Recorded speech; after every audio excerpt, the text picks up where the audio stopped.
Hello everyone, welcome to our channel rapid marathon. আজকে আমরা বৈদিক যুগ থেকে গুরুত্বপূর্ণ 50টি প্রশ্ন উত্তর আলোচনা করে নেব। চলো তাহলে বৈদিক সভ্যতার উপর থেকে আজকে 50টি গুরুত্বপূর্ণ প্রশ্ন উত্তর আলোচনা করে নেওয়া হোক। প্রথম প্রশ্ন, বৈদিক সভ্যতার প্রাচীনতম গ্রন্থ কোনটি? তো এখানে সঠিক উত্তরটি হয়ে যাবে ঋগ্বেদ। ঋগ্বেদ হলো 4 বেদের মধ্যে সবচেয়ে প্রাচীন। এতে 10টি মণ্ডল আছে এবং 1028টি সূক্ত রয়েছে। বৈদিক যুগের সমাজ, ধর্ম ও সংস্কৃতি সম্পর্কে সর্বাধিক তথ্য ঋগ্বেদ থেকেই জানা যায়। 2 নম্বর প্রশ্ন, আর্যদের প্রাচীনতম বাসস্থান বলে কোন অঞ্চলকে মনে করা হয়? এখানে সঠিক উত্তরটি হয়ে যাবে সপ্ত সিন্ধু অঞ্চলকে। বর্তমানে এটি পাঞ্জাব ও তার আশেপাশের অঞ্চলকে বোঝানো হয়।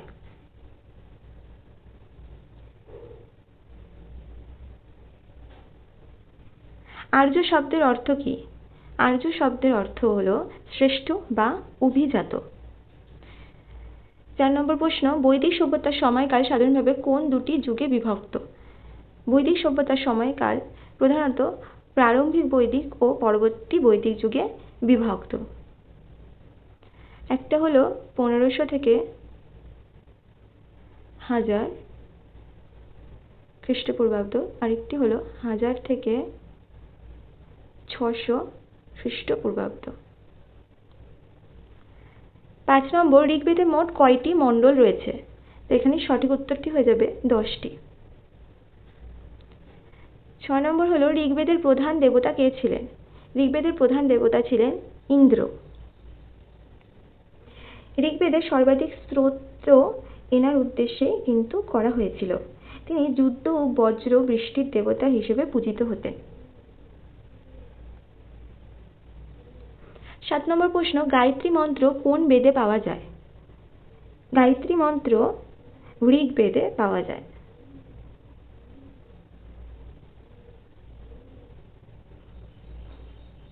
এটি ঋষি বিশ্বামিত্র রচনা করেন। 8 নম্বর প্রশ্ন, সামবেদ মূলত কোন বিষয়ের সঙ্গে সম্পর্কিত? সামবেদ মূলত সঙ্গীতের সাথে সম্পর্কিত। 9 নম্বর, অথর্ববেদ প্রধানত কি আলোচনা করা হয়েছে? তো অথর্ববেদে প্রধানত আলোচনা করা হয়েছে মন্ত্র ও চিকিৎসা।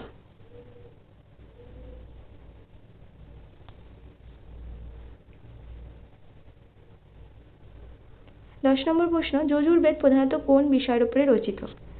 এখানে সঠিক উত্তরটি হয়ে যাবে যজুর্বেদ যজ্ঞর সাথে পরিচিত। এখানে নিয়ম, মন্ত্র, আচারবিধি বিস্তারিতভাবে বর্ণনা করা হয়েছে। 11 নম্বর প্রশ্ন, বৈদিক যুগে পরিবারের প্রধান কে ছিলেন? বৈদিক যুগে পরিবারের প্রধান ছিলেন গৃহপতি।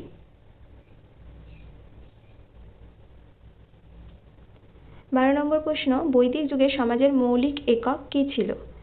তো মৌলিক একক বা ক্ষুদ্রতম একক ছিল পরিবার। এখানে পরিবার হচ্ছে বৈদিক সমাজের ভিত্তি ছিল। একাধিক পরিবার নিয়ে গ্রাম তৈরি হতো এবং অনেকগুলো গ্রাম নিয়ে তৈরি হতো বিষ, এবং অনেকগুলো বিষ নিয়ে তৈরি হতো জন।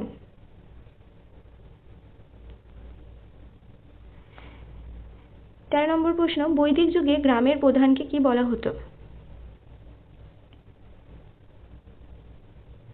তো গ্রামের প্রধানকে বলা হতো গ্রামণী। ইনি মূলত প্রশাসনিক প্রধান ছিলেন। তিনি গ্রামের শৃঙ্খলা রক্ষা, কর আদায় এবং রাজার নির্দেশ কার্যকর করতেন। 14 নম্বর প্রশ্ন, বৈদিক যুগে সভা ও সমিতি কি ছিল? এটি একটি খুবই গুরুত্বপূর্ণ প্রশ্ন। সভা সমিতি আমরা বিভিন্ন পরীক্ষায় কিন্তু দেখতে পাই। তো এটি ছিল মূলত রাজনৈতিক প্রতিষ্ঠান। এখানে নানা বিষয়ে রাজাকে পরামর্শ দেওয়া হতো, প্রশাসনিক বিষয় নিয়ে আলোচনা করা হতো এবং গুরুত্বপূর্ণ সিদ্ধান্ত গ্রহণে এদের কিন্তু বেশ ভূমিকা ছিল। 15 নম্বর প্রশ্ন, সমিতির প্রধান কাজ কি ছিল? তো এখানে উত্তরটি হয়ে যাবে রাজা নির্বাচন ও পরামর্শ দেওয়া।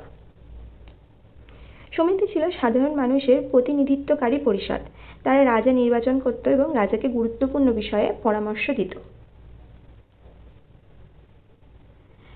16 নম্বর প্রশ্ন, বৈদিক যুগে রাজাকে কি বলা হতো? বৈদিক যুগে রাজাকে রাজন বলা হতো। 17 নম্বর প্রশ্ন, বৈদিক যুগে করকে কি বলা হতো? তো বৈদিক যুগে করকে বলা হতো বলি।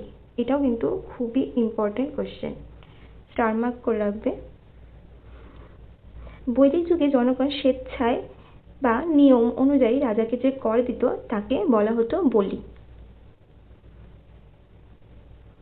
18 নম্বর প্রশ্ন, বৈদিক যুগের প্রধান জীবিকা কি ছিল? তো বৈদিক যুগের প্রধান জীবিকা ছিল কিন্তু কৃষি ও পশুপালন।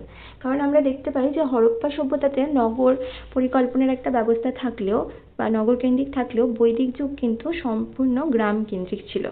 সেক্ষেত্রে এখানে একমাত্র উত্তর হয়ে যাবে কৃষি ও পশুপালন। 19 নম্বর প্রশ্ন, বৈদিক যুগে সম্পদের প্রধান মানদণ্ড কি ছিল? তো এখানে সঠিক উত্তর হয়ে যাবে সম্পদের প্রধান মানদণ্ড ছিল গবাদি পশু, গরু। প্রধানত গরু ছিল এই বৈদিক যুগের প্রধান মানদণ্ড। যার কাছে যত গরু থাকতো তখনকার দিনে মনে করা হতো তারাই তত বেশি ধনী। 20 নম্বর প্রশ্ন, বৈদিক যুগে লাঙল চালাতে কোন প্রাণী ব্যবহার করা হতো? এটা সঠিক উত্তর হয়ে যাবে বলদ। 21 নম্বর প্রশ্ন, বৈদিক যুগে প্রধান পানীয় কি ছিল? তো বৈদিক যুগে প্রধান পানীয় ছিল সোমরস। এটি যজ্ঞের সময় দেবতাদের উদ্দেশ্যে উৎসর্গ করা হতো এবং পুরোহিতরাও এটা পান করতেন।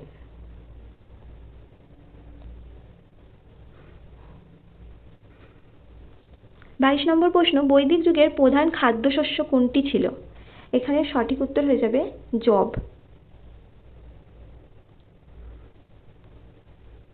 23 নম্বর প্রশ্ন, বৈদিক যুগে শিক্ষা কোথায় দেওয়া হতো? তো বৈদিক যুগে শিক্ষা ব্যবস্থা গুরুকুল শিক্ষা ব্যবস্থা অনুযায়ী দেওয়া হতো। তো এখানে আমি কিছু তথ্য দিতে চাই যে আমরা দেখেছি যে বৈদিক যুগ বর্ণাশ্রম ব্যবস্থা কিন্তু লক্ষ্য করা যায়। ব্রাহ্মণ, ক্ষত্রিয়, বৈশ্য, শূদ্র এই 4টি ভাগে ভাগ করা হয় এবং আমরা দেখতে পাই যে তাদের জীবনকেও 4টি ভাগে বিভক্ত করা হয়েছে।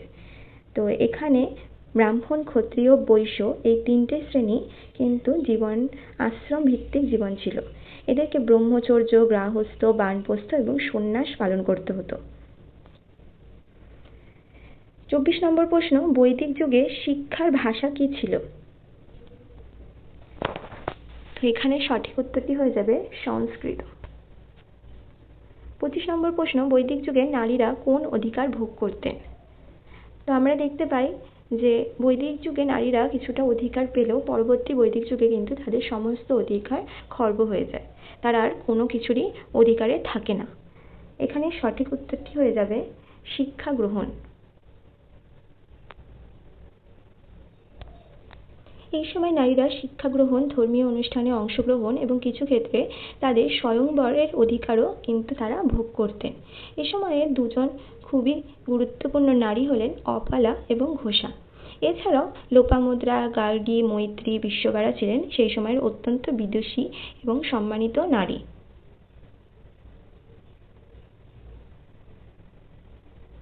26 নম্বর প্রশ্ন, পরবর্তী বৈদিক যুগে সমাজ ব্যবস্থা কিসের ভিত্তিতে কঠোর হয়ে যায়? তো এটা আগেই বললাম যে বর্ণাশ্রম বা বর্ণ ব্যবস্থার মাধ্যমে কিন্তু কঠোর হয়ে যায়। এখানে পেশার ভিত্তিতে কিন্তু একটা শ্রেণী গড়ে উঠেছিল যেটা হচ্ছে ব্রাহ্মণ, ক্ষত্রিয়, বৈশ্য আর শূদ্র। ব্রাহ্মণরা প্রধানত পূজা অর্চনা নিয়ে থাকতেন এবং শিক্ষা দান করতেন। তারপর ছিল ক্ষত্রিয়। ক্ষত্রিয়রা মূলত দেশের রক্ষা বাহিনী হিসেবে কাজ করত। তারপরে ছিল বৈশ্য। বৈশ্যরা ব্যবসা বাণিজ্য দিকটা দেখাশোনা করত এবং এই 3টি শ্রেণীর সেবা করত শূদ্ররা। 27 নম্বর প্রশ্ন, বৈদিক সাহিত্যে কোন নদীকে বিতস্তা নামে অবহিত করা হয়েছে? এখানে সঠিক উত্তরটি হয়ে যাবে ঝিলাম নদীকে। 28 নম্বর প্রশ্ন, সত্যমেব জয়তে শব্দটি কোন উপনিষদ থেকে গৃহীত হয়েছে? এটাও কিন্তু খুবই গুরুত্বপূর্ণ একটা প্রশ্ন। বিভিন্ন পরীক্ষায় এখান থেকে কিন্তু অনেক প্রশ্ন আসে, তো এটাও একটা গুরুত্বপূর্ণ প্রশ্ন। এটা হবে মুন্ডক উপনিষদ। কোনোভাবেই কিন্তু এই প্রশ্নের উত্তরটা ভোলা যাবে না। 29 নম্বর প্রশ্ন, নিম্নের কে শূদ্রদেরকে কৃষক হিসেবে বর্ণনা করেছেন? এখানে সঠিক উত্তরটি হয়ে যাবে নারদ। 30 নম্বর প্রশ্ন, আমাদের মাতৃভূমি ভারত প্রথম কোন গ্রন্থ থেকে আমরা এটা জানতে পারি? এটাও সঠিক উত্তর হয়ে যাবে বিষ্ণু পুরাণ। 31 নম্বর প্রশ্ন, আর্য শব্দটি বলতে বোঝায়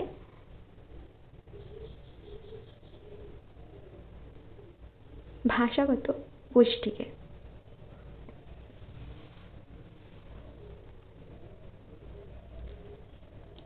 32 নম্বর প্রশ্ন, পুরাণের সংখ্যা হলো 18টি। 33 নম্বর প্রশ্ন হলো ভাগ দুঃখের কাজ কি ছিল? তো এখানে সঠিক উত্তরটি হয়ে যাবে কর আদায় করা। এরা ছিলেন মূলত রাজ কর্মচারী, যিনি জনগণের কাছ থেকে ভাগ বা কর সংগ্রহ করতেন। নেক্সট কোশ্চেন, 34 নম্বর প্রশ্ন হলো 10 রাজার যুদ্ধ কোন নদীর তীরে হয়েছিল? তো 10 রাজার যুদ্ধ হয়েছিল পৌরুষণী বা রাভি নদীর তীরে। এটি হয়েছিল সুদাসের সাথে 10 রাজার। 35 নম্বর প্রশ্ন, বৈদিক যুগে প্রচলিত মুদ্রার নাম কি ছিল? তো বৈদিক যুগে প্রচলিত মুদ্রার নাম ছিল নিস্ক। এটি ছিল সোনার অলংকার বা ধাতব বস্তু, যা লেনদেন ও সম্পদের প্রতীক হিসেবে ব্যবহার করা হতো। 36 নম্বর প্রশ্ন, আর্যদের সম্পর্কে জানা যায় এমন একটি লিপি হলো বোখাজকই লিপি। এই শিলালিপিতে ইন্দ্র, মিত্র, বরুণ প্রভৃতি বৈদিক দেবতার নাম পাওয়া যায়, তাই আর্যদের ইতিহাসে এটি অত্যন্ত গুরুত্বপূর্ণ। 37 নম্বর প্রশ্ন, বৈদিক যুগের সর্বোচ্চ দেবতা হিসেবে কাকে উল্লেখ করা হয়েছে? তো এখানে সঠিক উত্তরটি হয়ে যাবে ইন্দ্র। 38 নম্বর প্রশ্ন, উপনিষদের মূল বিষয় কি? উপনিষদের মূল বিষয় হলো দর্শন ও আত্মা। উপনিষদে ব্রহ্ম, আত্মা, মোক্ষ, কর্ম ও জ্ঞান নিয়ে দার্শনিক আলোচনা করা হয়েছে, তাই একে বেদান্ত দর্শনের ভিত্তি বলা হয়। 39 নম্বর প্রশ্ন, বেদান্ত বলতে কি বোঝায়? বেদান্ত শব্দের অর্থ হলো বেদের শেষ অংশ, অর্থাৎ বেদের শেষ অংশ বলে একে বেদান্ত বলা হয়, তাই সঠিকটি হয়ে যাবে, উত্তরটি হয়ে যাবে বেদের শেষ অংশ। 40 নম্বর প্রশ্ন, বৈদিক যুগে সর্বোচ্চ রাজনৈতিক প্রতিষ্ঠান কোনটি ছিল? এখানে সঠিক উত্তরটি হয়ে যাবে সমিতি। 41 নম্বর প্রশ্ন, বৈদিক যুগে ঘোড়ার গুরুত্ব কেন ছিল? তো এখানে সঠিক উত্তরটি হয়ে যাবে যুদ্ধ ও রথের ব্যবহারে। বৈদিক যুগে ঘোড়া মূলত যুদ্ধ, রথ টানা এবং দ্রুত যাতায়াতের জন্য ব্যবহৃত হতো। শক্তিশালী সেনাবাহিনীর অন্যতম প্রধান উপাদান ছিল ঘোড়া। 42 নম্বর প্রশ্ন, অশ্বমেধ যজ্ঞের উদ্দেশ্য কি ছিল? তো এটি সঠিক উত্তর হয়ে যাবে রাজশক্তি প্রতিষ্ঠা করা। তখনকার দিনে রাজারা বা বড় বড় ধনী ব্যক্তিরা যজ্ঞ করতেন, তার মধ্যে অশ্বমেধ যজ্ঞ একটি অন্যতম। অশ্বমেধ যজ্ঞের মাধ্যমে রাজা নিজের সাম্রাজ্য ও রাজনৈতিক ক্ষমতা প্রতিষ্ঠা করতেন। এটি ছিল সর্বোচ্চ রাজকীয় যজ্ঞগুলোর একটি। 43 নম্বর প্রশ্ন, রাজ্য যজ্ঞ কারা করতেন? এটির সঠিক উত্তর হয়ে যাবে রাজা। রাজ্য যজ্ঞ কেবল রাজারা সম্পাদন করতেন, এর মাধ্যমে তারা নিজেদের বৈধ শাসক হিসেবে প্রতিষ্ঠিত করতেন। 44 নম্বর প্রশ্ন, বৈদিক যুগে সবচেয়ে জনপ্রিয় বিনোদন কী ছিল? তো এখানে সঠিক উত্তরটি হয়ে যাবে রথ দৌড়। রথ দৌড় ছিল বৈদিক যুগের অন্যতম জনপ্রিয় ক্রীড়া ও বিনোদন। পাশাপাশি পাশা খেলার প্রচলনও কিন্তু তখন ছিল। 45 নম্বর প্রশ্ন, বৈদিক যুগে গো শব্দটি প্রধানত কী বোঝাতো? এখানে গো বলতে গরুকেই বোঝানো হতো। গরু ছিল সম্পদ, খাদ্য ও অর্থনৈতিক সমৃদ্ধির প্রতীক। আমি আগের কোশ্চেনেও কিন্তু এটা আলোচনা করেছিলাম। 46 নম্বর প্রশ্ন, বৈদিক যুগে জন বলতে কী বোঝানো হতো?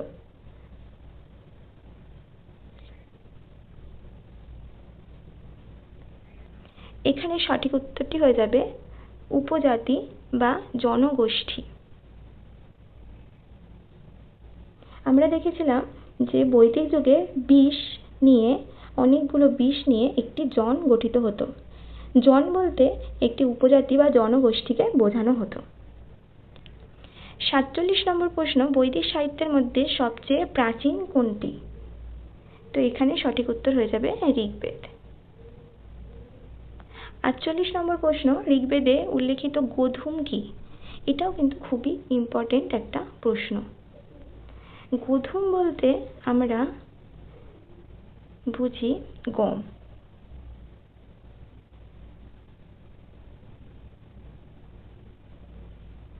49 নম্বর প্রশ্ন, বৈদিক যুগে বিদত কি ছিল? এখানে সঠিক উত্তরটি হয়ে যাবে ধর্মীয় ও সামাজিক সমাবেশ। এখানেও যজ্ঞ এবং বিভিন্ন সামাজিক কার্যক্রম অনুষ্ঠিত হতো। 50 নম্বর প্রশ্ন, পরবর্তী বৈদিক যুগে প্রধান ধাতু কোনটি ছিল? এখানে সঠিক উত্তর হয়ে যাবে লোহা। এর আগে আমরা হরপ্পা সভ্যতার উপর থেকে 50টি গুরুত্বপূর্ণ প্রশ্ন উত্তর আলোচনা করেছিলাম। এখন আমরা আলোচনা করলাম বৈদিক সভ্যতার উপর থেকে 50টি গুরুত্বপূর্ণ প্রশ্ন উত্তর, এবং পরবর্তীতে আমরা আলোচনা করব প্রতিবাদী ধর্ম আন্দোলন থেকে 50টি গুরুত্বপূর্ণ প্রশ্ন উত্তর। ভিডিওগুলো ভালো লেগে থাকলে অবশ্যই লাইক, শেয়ার, সাবস্ক্রাইব করে আমাদের পাশে থেকো এবং ভালো থেকো, সুস্থ থেকো। Have a good day.